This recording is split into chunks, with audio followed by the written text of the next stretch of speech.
Okay, this meeting is real and we are interview committee A. Today is August 13th, 2026, Thursday morning.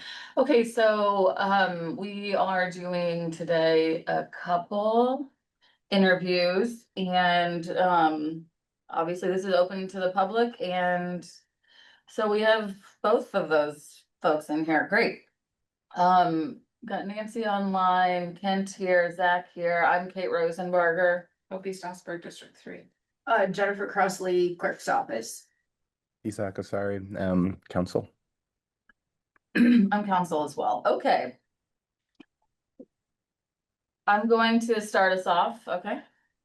So Zach, thank you for coming today. This should be quick and fun. Have you ever been part of a commission, council, or board that focused on the betterment and wellness of a specific community, particularly a minority group?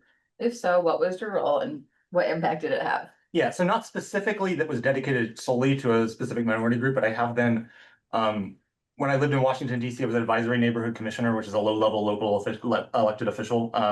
That was in a majority Black neighborhood, working class majority Black neighborhood, and I had dealt with a lot of issues related with trying to protect a community that I think there was a lot of environmental racism going on in that community.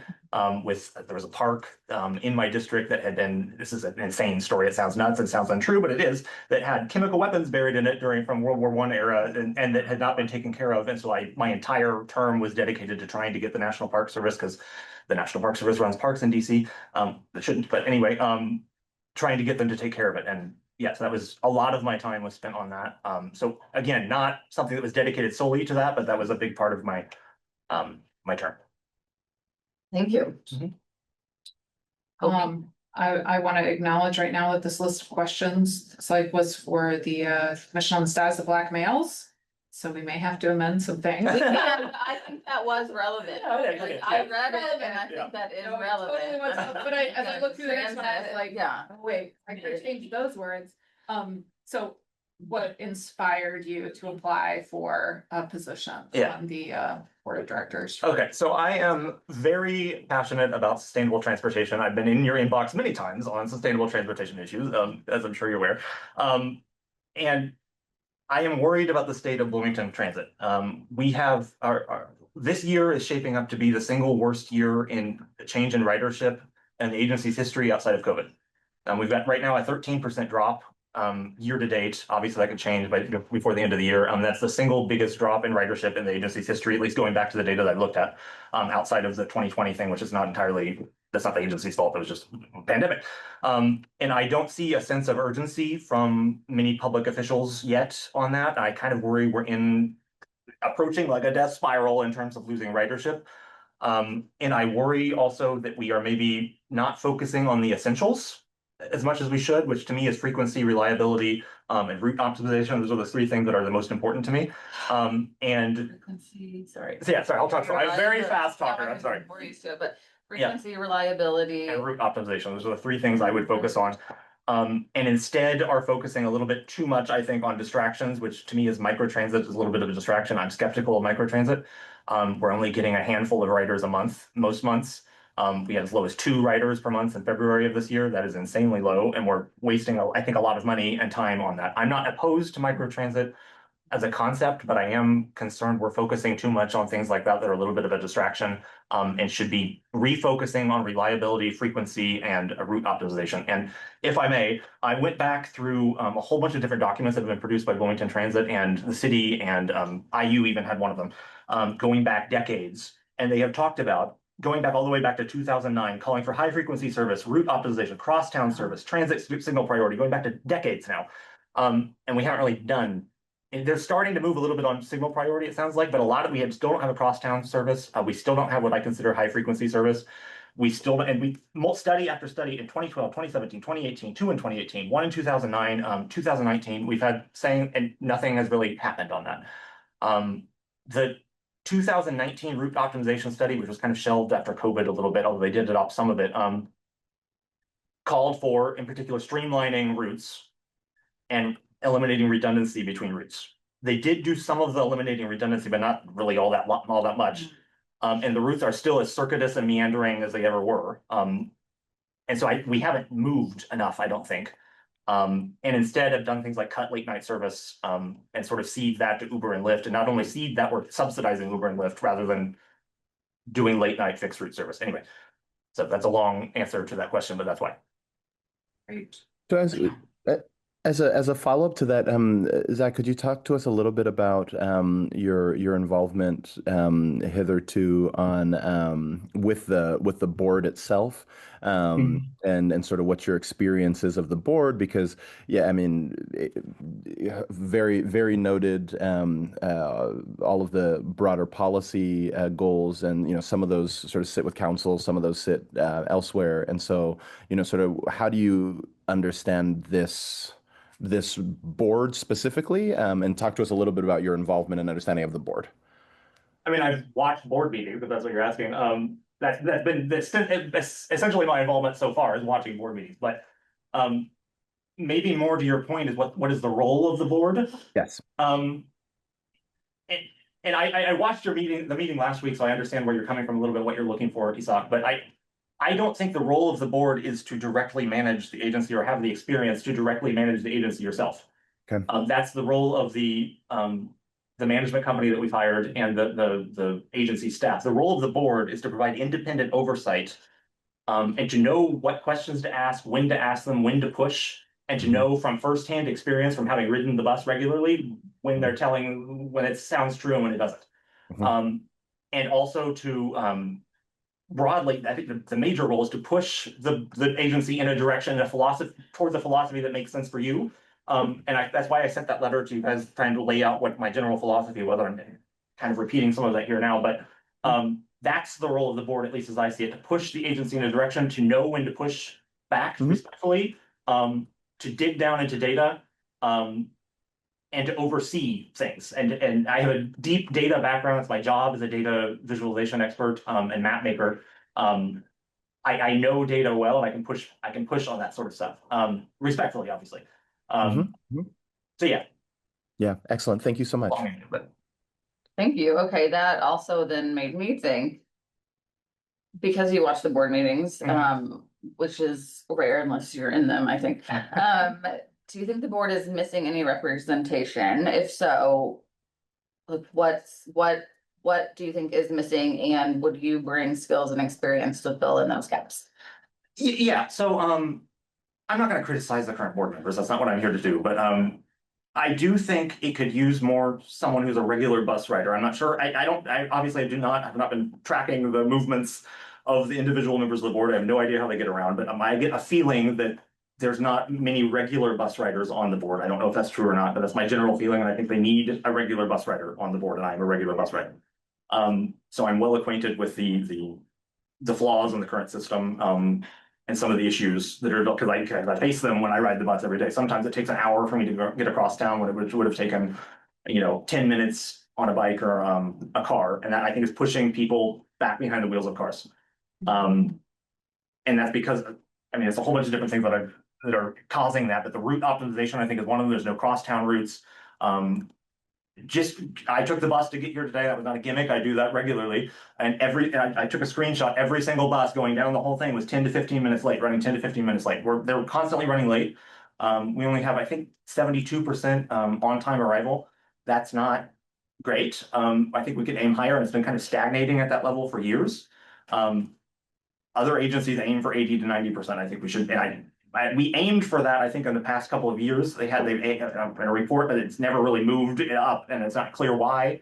And a bus that is always late is not a bus you can plan your life around. So I am well acquainted with the actual day-to-day conditions of riding the bus, and I think I could bring that to the board. Right.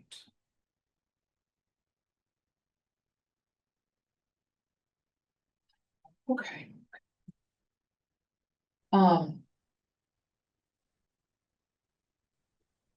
I'm just getting through it. You're fine, no worries. I keep rambling if you want. I know the pace is incredible. Sorry, I'm No, a it's very nice, fast fine. talker. No, that's okay, I'm just reading. I like- Going like, how can I rephrase that Yeah. to this situation? Um. Well- So I think I'm gonna skip to number 9. Okay, in terms of,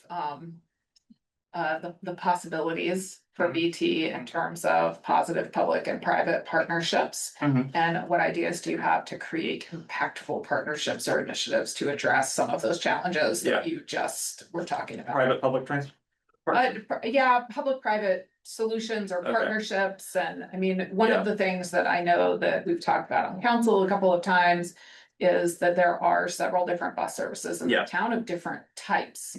In terms of IU, in terms of Yeah. BT, in terms of private apartment complexes, Yeah. like there's lots of different pieces of that, Okay. and of course, you mentioned Uber and Lyft Mhm. as a part of the late night solution, Mhm. so it's ideas of how to create or further impactful partnerships. Okay, yeah, and I'm not, start off, I'm not opposed to all public-private partnerships, but I would lean more on the public side. I think we need to be bolder with the agency and stop ceding ground to just private providers, particularly, and I'm thinking mainly of Uber and Lyft when I'm talking about this. I think during the I think it was during the pandemic, they stopped doing or cut back late night service substantially and sort of ceded that ground, I think, to Uber and Lyft.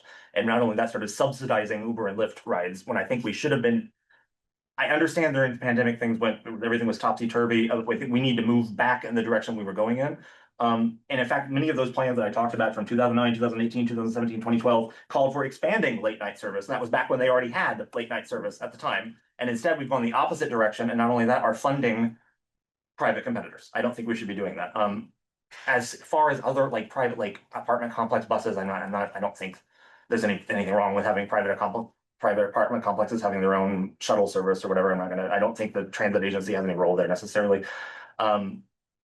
With IU bus service, long term, I think it would be great if we just had one transit agency in town, but I'm not opposed to IU having their own bus service, and I think that would be like decades in the future, we would do something, not in the immediate term.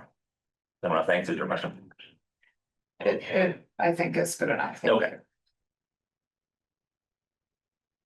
So following up on all of this, I mean, what is the one thing that you think is the largest issue with transit, and what role will you play being on this commission to address it?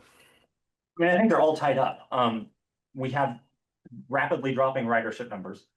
Why is that? I think it's because we don't have our routes are in our circuitous, meandering, and slow. And we don't have crosstown service, and we don't have high frequency service, and all of those things are one thing. That is why ridership is dropping, all of those things right there. And I think we need to address all of those things. And those are not easy problems to address. But I am high enthusiasm and high energy, and will focus like a laser on things. And my job on the board, I think would be to push the agency respectfully, constantly, but persistently in the direction of higher frequency crosstown service, route optimization, all of those things that I mentioned, increasing reliability, which is I witnessed this firsthand in DC, where I lived until relatively recently. I lived in Bloomington for several years before that, was in DC 10 years, moved back, because Bloomington's the only place I've ever loved living. And DC, like all major cities transit agencies during the pandemic, had huge losses in ridership. They brought in a new director, Randy Clark, right after the pandemic, or right around the time of the pandemic, who turned the agency around on a dime, and it had the record fastest increase in ridership of any major transit agency in the country. And they are back to where they were beforehand, and they did it through focusing like a laser on reliability, route optimization, and frequency increases. I would like to see us do something similar here, because I worry if we don't do that, we're in a death spiral sort of situation. We're approaching one. DC was, I mean, we can't do everything that DC does, a much larger city, but just they redesigned their entire bus network. For the first time in 50 years, every single bus route was redesigned, renamed, rerouted, everything. And they've seen a giant increase in ridership since then. I'm not saying we need to go to that extreme here, but I'd like to kind of copy a little bit of what they did in DC, the basics. Yeah. And then on that note, also just pulling from again from a thread that you mentioned early on, Bloomington Transit, as you mentioned, serves very different transportation needs, right? Including students, workers, older adults, people with disabilities, et cetera, people without cars, Yeah. occasional riders. And so, how should the board think about balancing those different needs, like when we're making service and funding decisions? Well, part of that's route design. You got to design routes that are meeting all of those different, like you got to hit work centers and populate where people live. And I'm sorry to keep hammering the same point, but I really do think it is that you got to increase, if you want to get anyone to ride the bus more, you have to have it frequent. That's the underlying thing, underlying all of the issues in the transit agent. We don't have frequent enough service or buses that get you across. You have to transfer downtown for almost every single route. That is going to affect seniors, that's going to affect students, that's going to affect workers, that's going to affect college professors, that affects everybody. You have to have frequent, high frequency service that crosses the town. And I'm sorry to keep hammering the same point, but I really do think that is the underlying issue to everything, the problems that we're facing. Excellent. Thank you. Yeah. And so how, to follow up on that, how do you feel like as a board member, you can really institute that change? Well, I mean, you're 1 out of 5 people, so you can't control everything, but the role is to constantly be a constant voice for what I think needs to get us there, which is we need to redesign our routes. We need to put funding into getting more bus drivers and getting more buses on lines that have the highest ridership. And you also have to do things like push for bus stop consolidation, which is another way to increase frequency without having to increase the budget. So that means getting rid of bus stops that are right next to each other, that are really close. And as you get downtown, many of the bus stops are very close. That's another way you can do it without. I understand budget is a tight concern with any agency in public life in Indiana right now. But there's ways I think you can do it without increasing the budget. So my role would be to push, just constantly be a voice for the sort of things that I think we need to do. Yeah.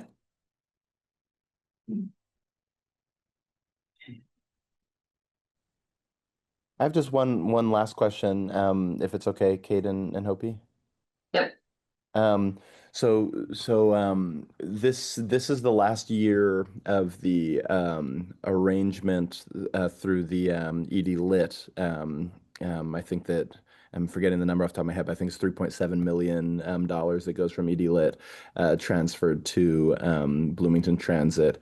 And so I'm interested in sort of your views on sort of what happens next. So I think there's two interesting things happening, right? We have sort of actually 3 really interesting things. We have this hopeful large investment in some new facilities. We have now a change in management company. And we have this potential change in what happens with the ED Lit moving forward. And of course, I mean, council could address that. But in assuming that all of those things go in the direction that they seem to be heading, like, does that change the role of the board of directors here? Does it change, views on priorities? Does it change to you, sort of our policy design? Does it change at all? Like, how do you approach, as a director, sort of this new landscape in the year ahead? Where do we find funding in a tight landscape is essentially what you're asking. I mean, I think you do it through things like I just was talking about. Like you find creative ways to reduce costs while simultaneously being able to increase frequency, which I think like one of the examples I gave was bus stop consolidation. You consolidate bus stops that can speed things up without raising costs. I think the costs associated with the new facility are ballooning a little bit more so than I am comfortable with, and I'm not entirely sure why. I would be a voice for trying to tighten that up a little bit, because I think I'd rather that money go directly into increasing frequency, rather than going into a large facility. Maybe it's needed, I have no idea, but I'm worried about how much money we're spending on things like that. I also think there's potentially untapped sources of funding locally.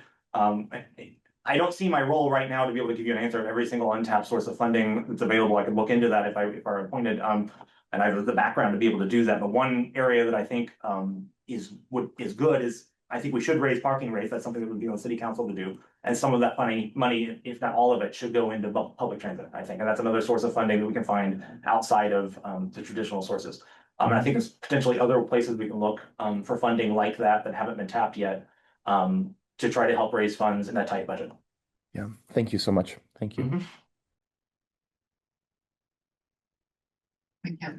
Awesome. Is there anything else you would like us to know? I don't think so. I mean, my general philosophy, I think is pretty clear. Yeah. I laid it out in that letter I sent to you too. Just my background is in data and driving into numbers and details and mapping. Like I think I bring a unique perspective to the board that not many other people can bring, that I can actually dig down into the data itself and check the numbers, and map stuff myself. Like I can, not that that's entirely the role of the board, but that's a unique perspective that not many other board members I think can bring. So that's one thing I think that makes me a good candidate, so. Thank you. Okay, thank you. Okay. Yeah. Isak, do you have anything else? All good. Feel free to Wonderful. stay put or, you know. It'll probably take a bit. Okay, join via Zoom if you would like. Okay, Yeah, thank you so much. Yeah, thank you. It was Thank great you so to, much, like, yeah. officially meet you in person. in I've talked at you several times. You know, I, Part of the job. well, it's part of the job and I sometimes rather enjoy it because members of the public just have to sit there while we talk at them. So I Yeah. think it's only fair for y'all to Yeah. come in and talk to us. Yeah. All right, we'll leave you guys to it. Thank you very much. Thank you so Thank you much. for your Good time. day. Nice meeting you. Would you like to stay put right here? And that's, Actually, if I move over there. oh, you can see better. Right, yep, great. Well, I need a minute Same to here. make my, I'm gonna get my. Where was my question? Then. Good for me to get up and move. Knees get stiff.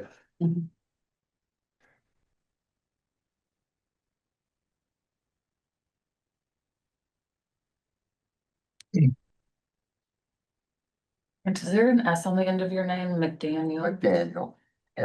Andrew McDaniel. I believe on the screen there's a Nancy. I suspect that's Nancy.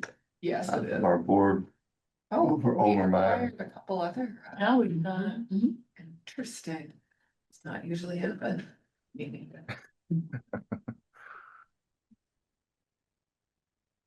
Are you okay? Are you all okay if I start? Yeah, Um, please. Did you oh, say I'm you- not quite done yet, Okay. but. And my apologies for selling you 10. When we talked That's on the okay. phone, we said 10:30, and so I flubbed up and sent you. That's okay. 10. So No my problem. apologies. Just need to get the questions out of That guy sure talked fast.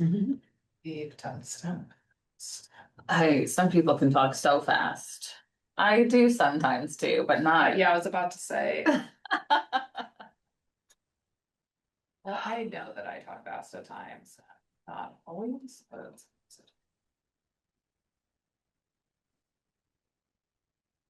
Jennifer, who exactly do you work for? Do you work for the council? The city clerk.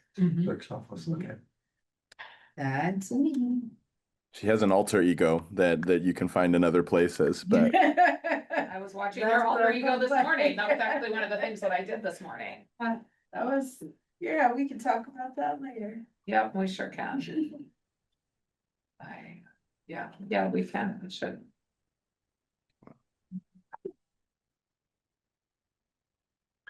I know, I'm just copying and pasting questions. I know, I'm trying see, to I keep am things doing that kind of too. similar, but you two Right. are in very also different positions Yes, you here. guys are very, so first I'm copying and pasting and then I need to go back and.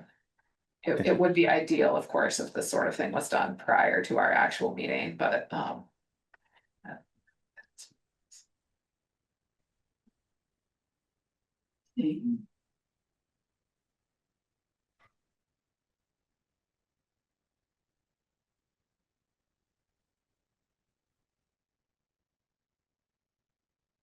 Isak, are you basically ready whenever we're ready? yes, ma'am.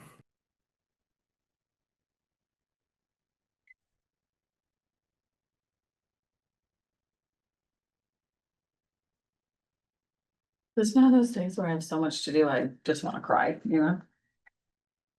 Oh, sorry, it's okay, but it'd be good when it's 7. It'll be fine, most things are fine.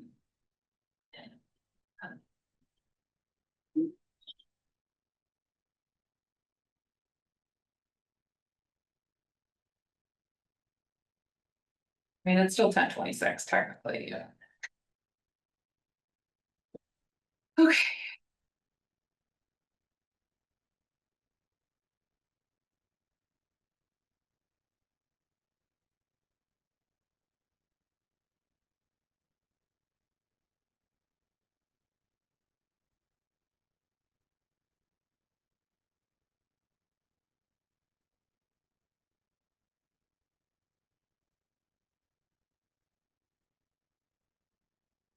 You feel good enough? Yeah, I think so. Who wants to start with number 1, which involves a slight reframing of the questions? I'll do it again, and I think it's still a good question, Oh, yeah. Thank you for being here, Kent. First question, well, you are a part of this board, have you been a part of a board or commission or council that focused on the betterment and wellness of a specific community, particularly a minority group? If so, what was your role? And what Well, impacted you?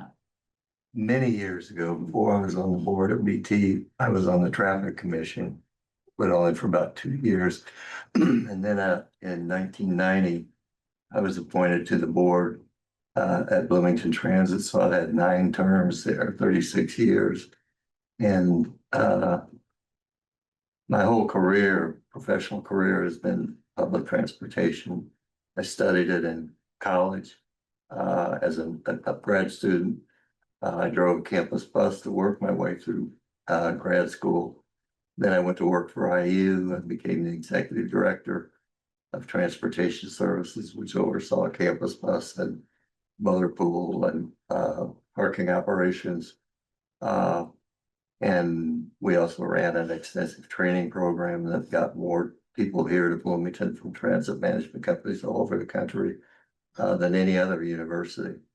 And then my role on BT has varied, usually just a board member, but I've been the vice chair for the last few years. And we don't specifically serve minority groups, but a lot of our riders are minorities. And particularly in the lower income groups. So that's pretty much the extent of my career in that specific area. Thank you. Thank you. As a follow-up to that, how have you seen public transportation change during your career and tenure so during your career, but also specifically over the last 36 years of your position on this board? Yeah, before I was on the board, we were the Institute for Urban Transportation, which was part of the business school. I became the administrative director there. We were very much involved with Bloomington Transit we did a study between Bloomington Transit IU on behalf of the state to talk about merging the organizations. But we've been talking about that for decades, and it's never happened, obviously. Although we've made a lot of progress, we operate out of a joint facility. IU actually owns the land, and then we jointly own the building. Actually, no, BT owns the building. And that agreement runs for another 11 years before it expires. There's of course an opportunity to extend it, but that's, I think, created a sense of urgency for some people to explore this profile parkway purchase that was recently done to build a new facility. So it's changed a lot. When I was first paying attention, DT ran a few of these Mercedes-Benz buses that had wooden seats, and it evolved over time to become a public transportation corporation in 1982. And there are 8 PTCs in the state. We're the last one that was created, so they don't do it anymore. The advantage to that was it gives you some access to property tax authority, which gave BT a stable funding base that allowed them to start purchasing better equipment. And then use that equipment to expand services and try and do a better job than they could with those little Mercedes-Benz buses. Another thing that happened over that period was we used the funding to build the joint facility that we had. We also started a lobbying effort to go out and get more capital money. There were discretionary grants available in those days. There are not as many anymore, but we were able to use that to replace the fleet at Bloomington Transit. And IU also got involved, and they bought 27 new GM buses with money that we got through lobbying efforts. And another thing I did was I was the executive director of the Indiana Transportation Association, which was a lobbying group that went out to get money. So I was running to Indianapolis all the time. I was a registered lobbyist, went to Washington, D.C., and spoke to our congressmen and our senators. And the ITA was instrumental in doing a lot to bring money into Bloomington in particular, and the rest of the state as well. So I've seen it grow and evolve. And of course, now there's additional growth in other areas, like our association with Uber and Lyft and microtransit. I'm not really a big fan of microtransit either. It's not very efficient. If you want to be efficient, you've only got a limited amount of money. You want to put the buses on the street where they can attract the greatest concentration of ridership. And you want to put it out there when people are there. Now, there are a lot of misconceptions about, we shouldn't drive such big buses because in the middle of the day you have, smaller ridership. But you can't just switch buses all day long.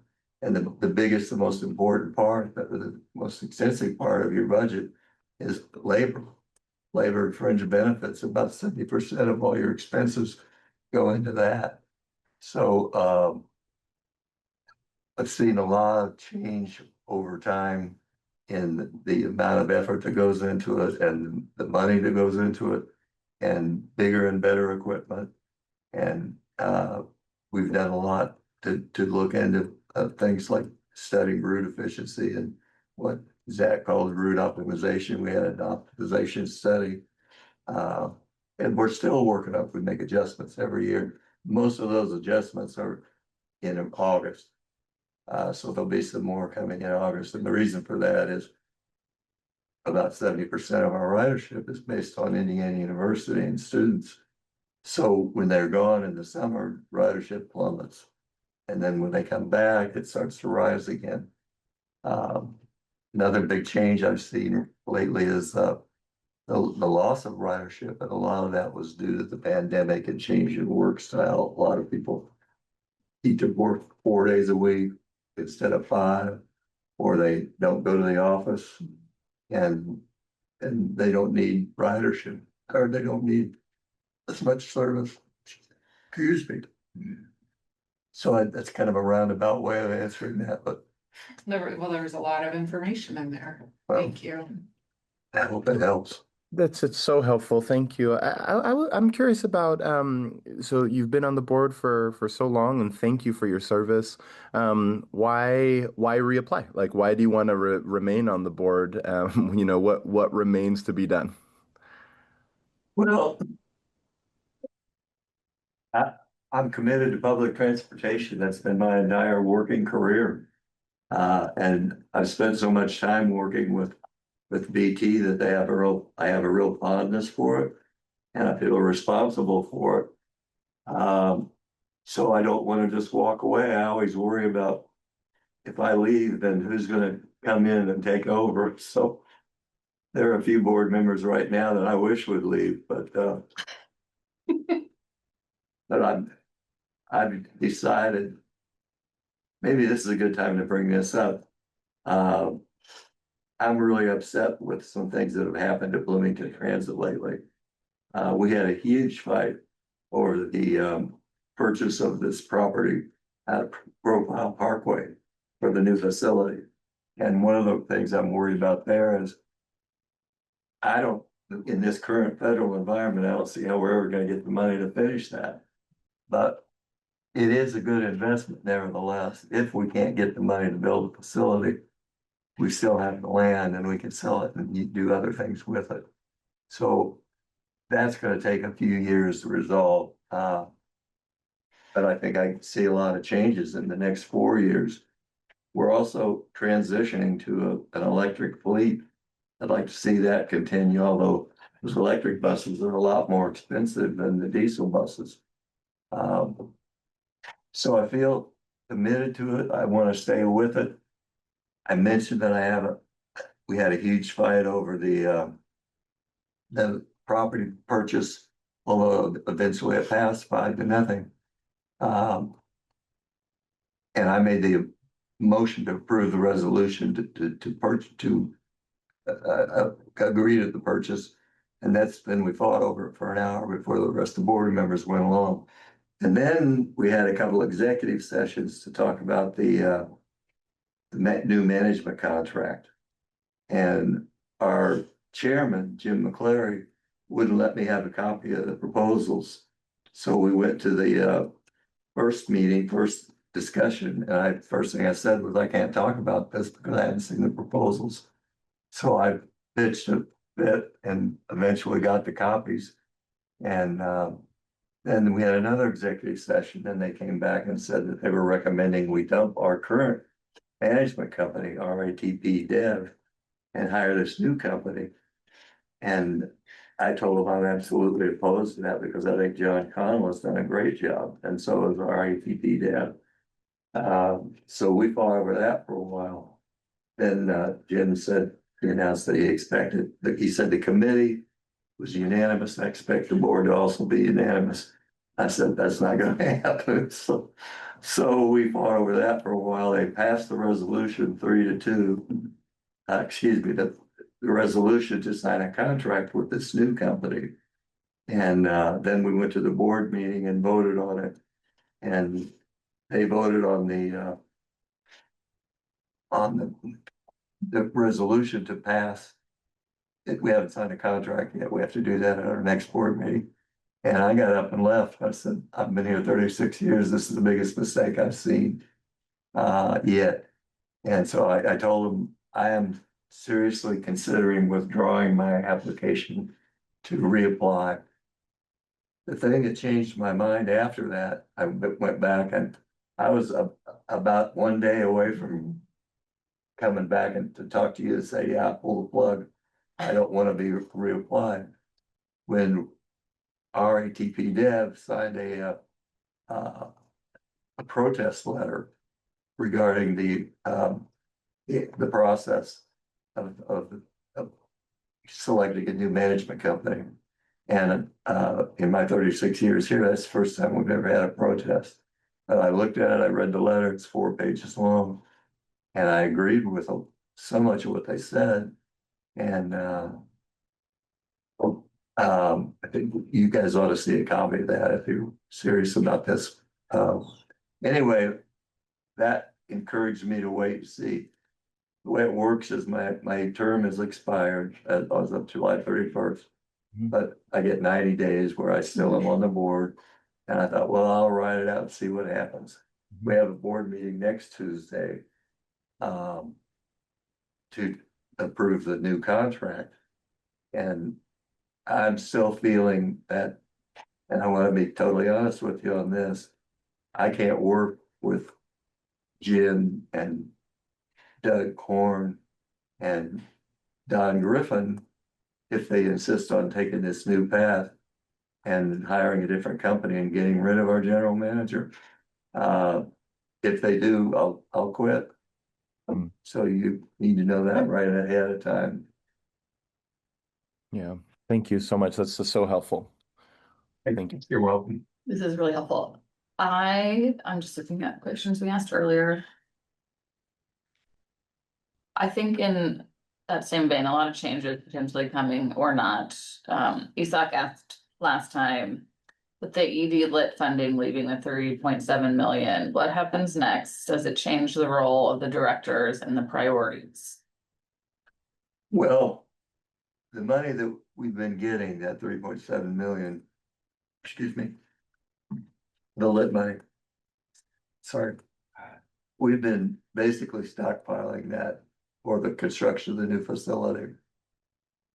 Because regardless of how expensive it is, it's gonna take a lot of local money.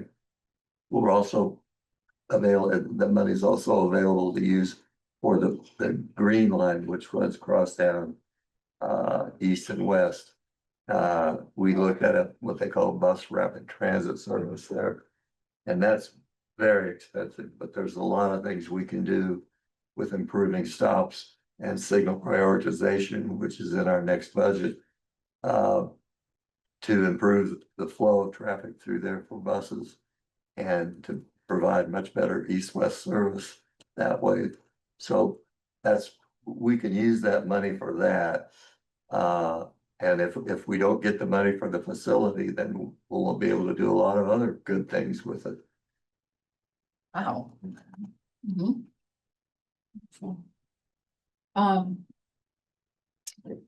So this is one that I asked Zach before. I'm gonna reframe it a little bit. So it's the question about impactable private and public partnerships, and you referenced already, having looked into that for numerous years in terms of between IU and BT. And I guess I'm interested in your views on the future of that kind of potential consolidation, whether or not it could happen, whether or not it would be good for Bloomington as a community, for the organizations, and whether there are other potential partnerships out there. And, feel free to kind of play around just with that concept of partnerships. I think it would be good for the community.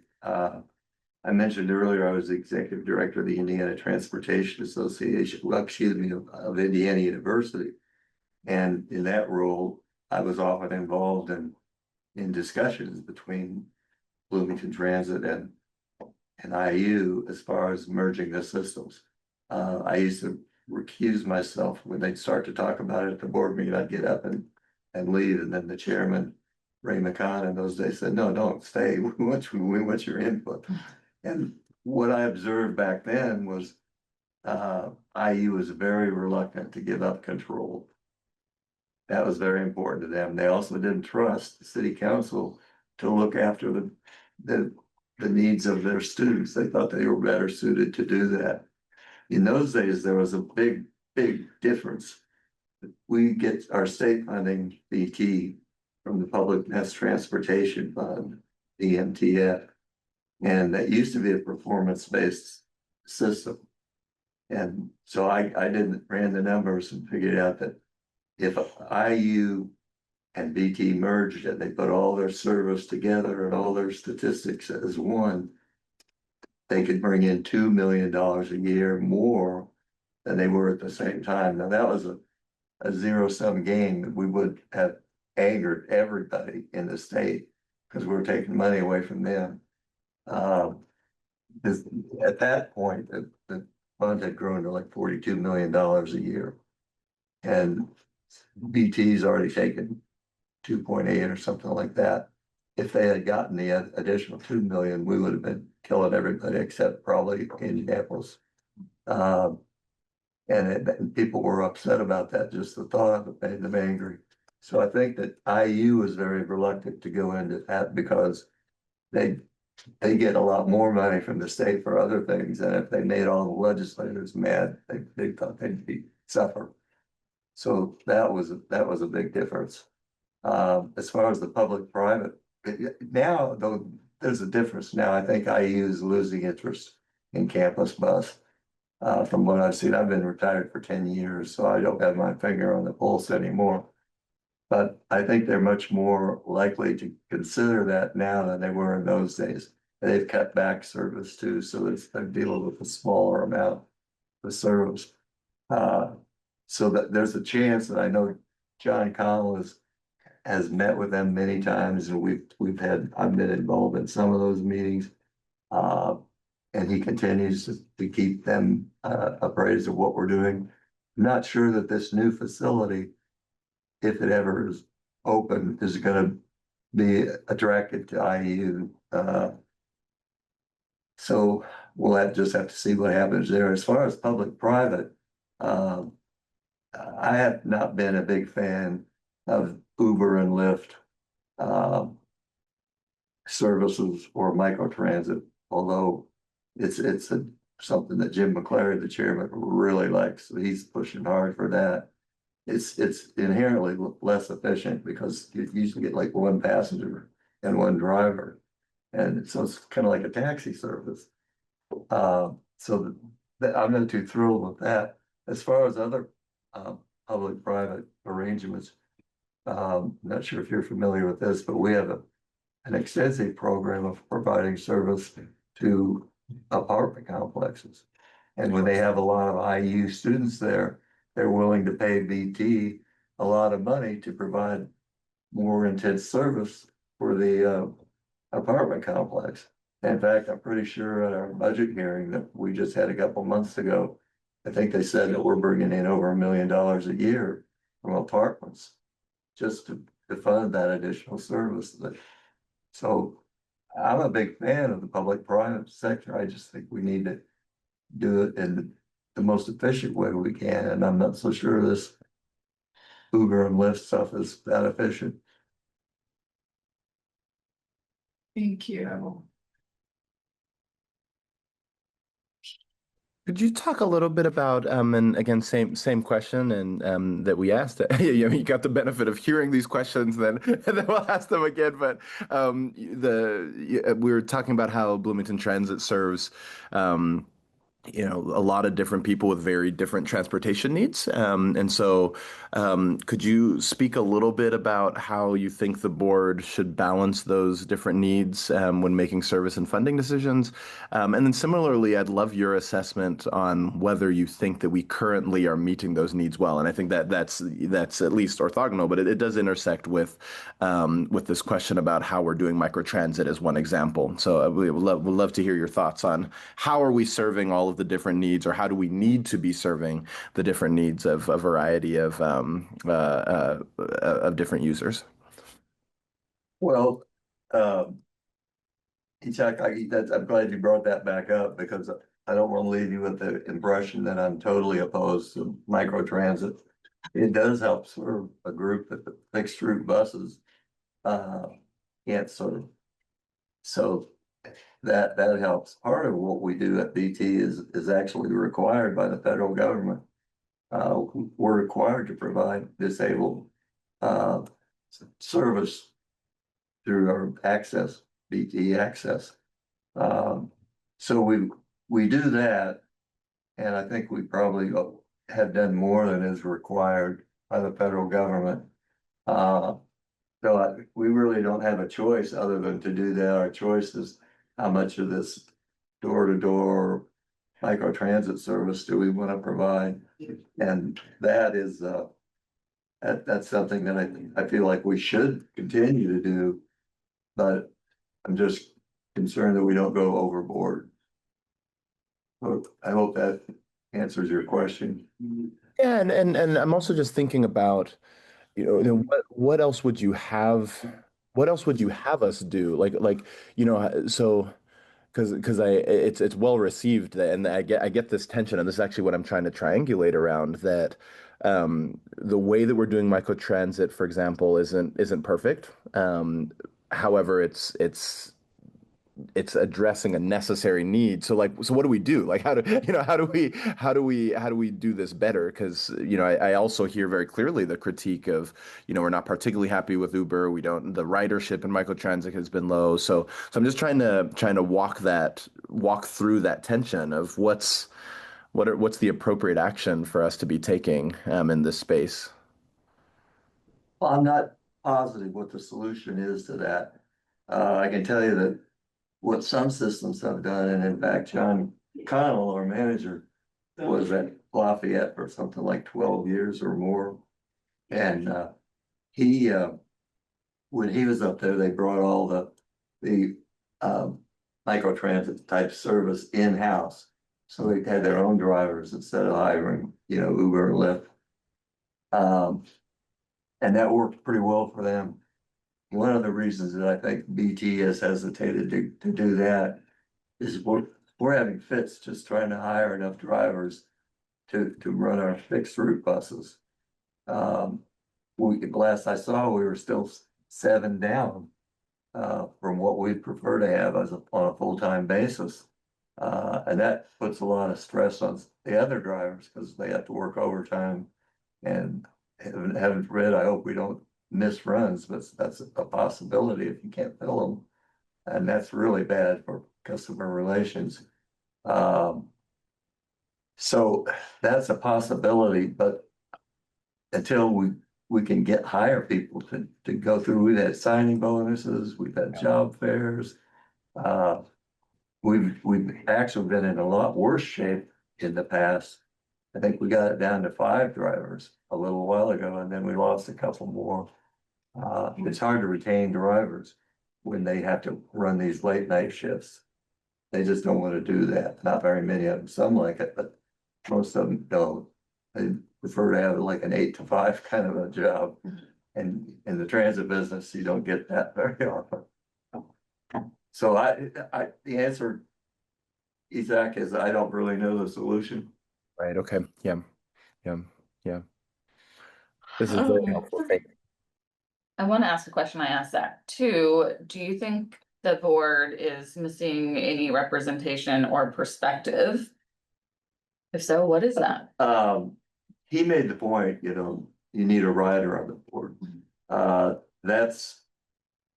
heard that many, many times. Most of our board members drive their cars to the board meetings. I know Nancy, I believe she's online here. She rides the bus fairly often. I don't ride it very often myself. It's from where I live to BT and back, it would be a long trip. So I get in my car and I drive. So that is to have a frequent rider on the board would be an asset. Another thing that I've often heard as a complaint about boards is the fact that we don't have a disabled person on the board. Although I might be able to fix that. I've got 2 bad knees and I have a cane and a walker in the car. I parked out in the lot here. So I don't yet use access, but that's another possible aspect. It's good to, and that, there's another possibility here that we don't really discuss very often, is BT has 5 board members. According to state law, we could have 7, but we'd have to go back and change the city ordinance. And I don't think that would be too difficult, if the council wanted to do that. And then you could add people to the board. And then I wouldn't have to listen to those same 3 people all the time that I'm upset with. So would you generally be supportive of having us, so like as somebody who's served on this board for 36 years, and one of the challenges, of course, with boards and commissions is, getting participation and quorum and attendance and all of those pieces of things. Which is always a consideration, like from the Yeah. council level, when we think Yeah. about expanding board membership. So from your experience over the last 36 years, do you think that the board should potentially be expanded to 7 members? And if so, do you think that there would be those challenges related to quorum, attendance, all of those pieces? That's a very real possibility. We've been pretty good. It's rare that we can't get a quorum. But we only need 3. If we expanded the board, and this is another thing that came up when we were talking to IU, that we could expand the board, put somebody from IU on the board to give them more say in how we provided service to the campus. But it's never panned out. And I think that you've made an excellent point. It could be a problem. You'd have to get the right people on the board, people that were dedicated. Thank you. We do have an option for, you know, attending by Zoom, but that's limited. You can't vote on a budget if you're on Zoom, and you can't miss more than 2 meetings in a row. Uh,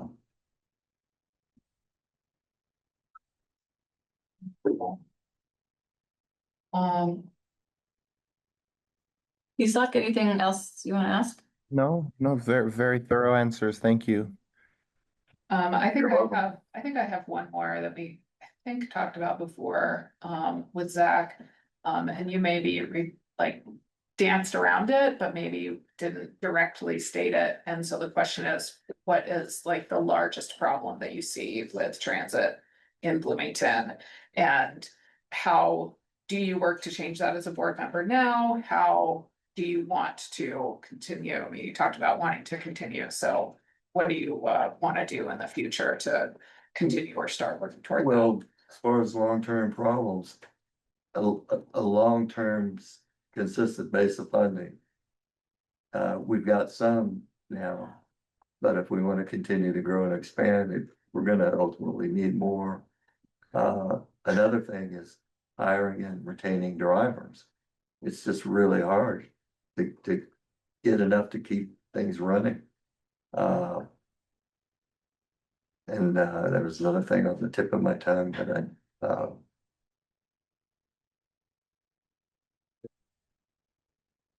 that those are the two biggest ones. Okay, and so like you mentioned earlier in the interview about different, how like, under the question, how things have changed, and you mentioned how some funding things have changed. And so in terms of that experience, you know, needing a consistent base of funding, are there places that you think that can be looked toward in the future to create that consistent funding?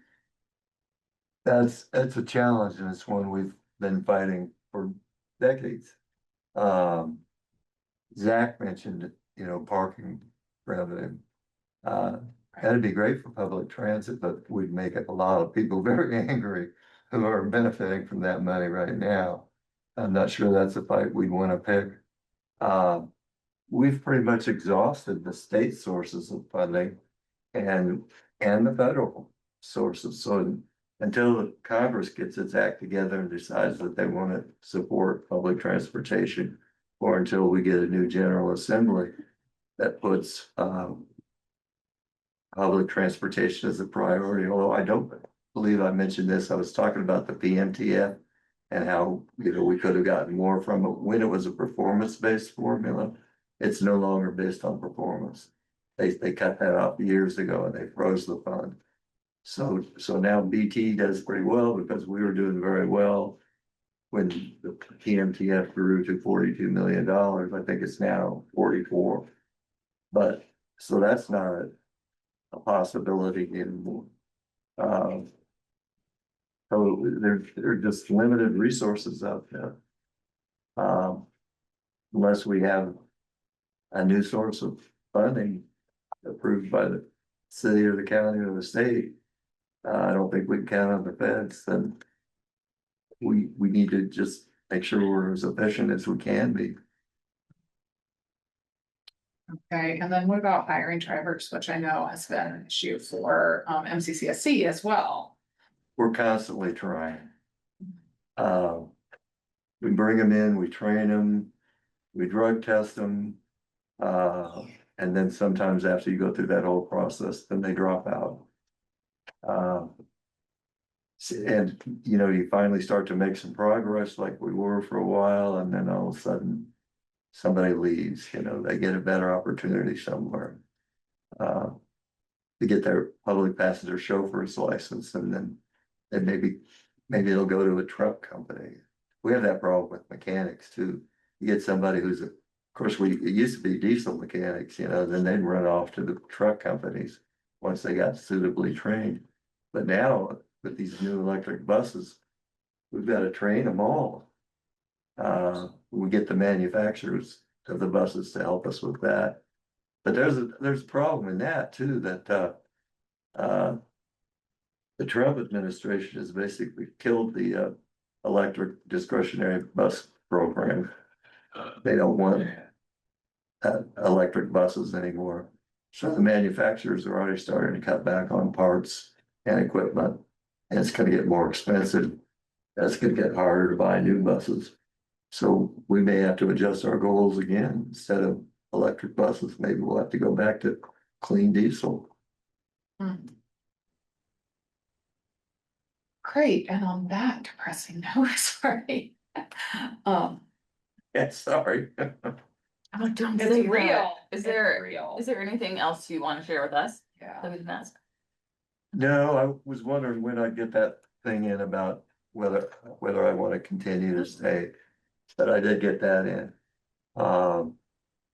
We have a board meeting next Tuesday, Right. and that's when they'll vote on the contract. There is a protest process going. But I don't understand the process because I've never been through it. I think that part of the process includes getting the general manager, not the general manager, the board chair to appoint a committee to review the protest.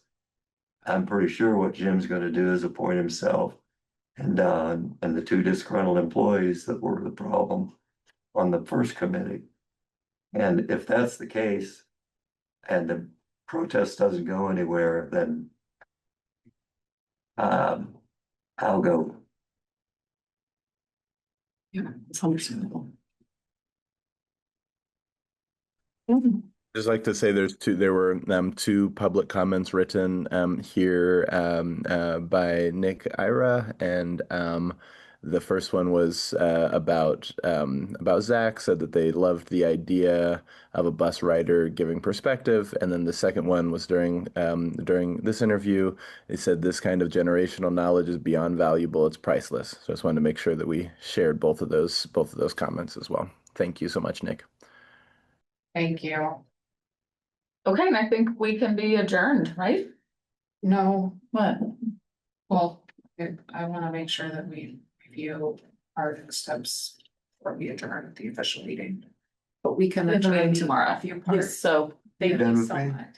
I think so. Thank you so much for being here. Well. Thank you you're for very the welcome. years of Thank you. service that you have spent to BT, regardless of like what happens after this. I think that what you've given to the community through your service has been invaluable. Yeah, yes, I think that I've learned things during this interview too, that were very interesting. Well, thank you. Of course, Bye. nice Thank meeting you. you. Thank you so much. Okay, I have to get going, so. yeah. We Yeah, I was have a gonna meeting say, we tomorrow have a meeting and tomorrow. Yeah, there's a. I have another like, meeting I just in not here. been Yeah. Okay, All right. Well, 11:30. 11, okay, I was part of that 11:30 and it got canceled. okay. That was in here. So we're Almost. yeah, okay. So I'll see you tomorrow. I'll be in person, and because Kate, you're gonna You're remote, okay. Okay, And that's at 10:30, but I'll send a follow-up reminder for everybody, Okay. as well. and it's just Okay. one interview tomorrow. Is that right? Yep. Mhm. Awesome. All right. See you guys tomorrow. Okay. and Thank you. now you have to adjourn us. Before you leave, can I have, I would like those,